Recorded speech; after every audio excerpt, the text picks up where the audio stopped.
Paul, those are all terrific points, and I think we should talk about those in the discussion section. I've done lots of renovations myself.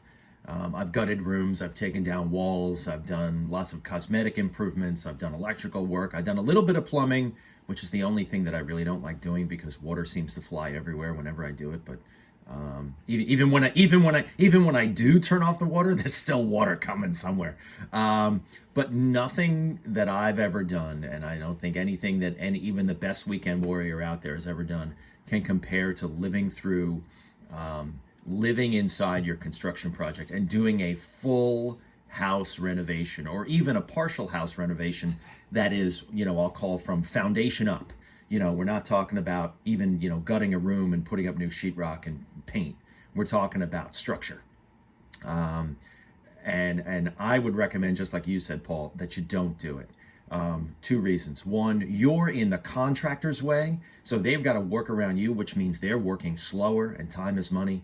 And two, just like the story you told with your friend Paul, you're going to be miserable, whether you're living in your basement or you're stepping over construction debris, or you're just emotionally, you're looking at the house and you're watching them tear it down. Demo comes before anything else.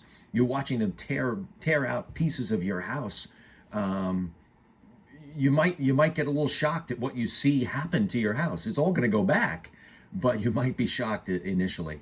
I have a story about when I lived in Manhattan in a one-bedroom apartment. It was a co-op that I owned, and chose to gut and renovate the kitchen, which was a very small kitchen, very simple job, but full gut on the kitchen, plus knocking out a little bit of a wall to create kind of a pass-through, a pretty large pass-through. Actually, I took down that whole wall, now that I think of it. And creating, there were 12 or 13 foot ceilings, so put in a sleeping loft up top with like a permanent ladder to go in, just to create a little more space.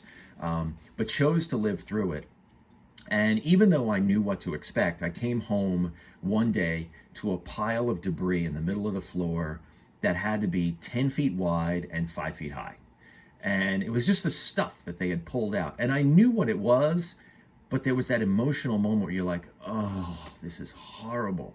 And there's dust everywhere, and it's in your clothes. And I remember pulling out all my clothes out of the closet and just taking them to the laundromat and saying, here, do these. They're all a mess.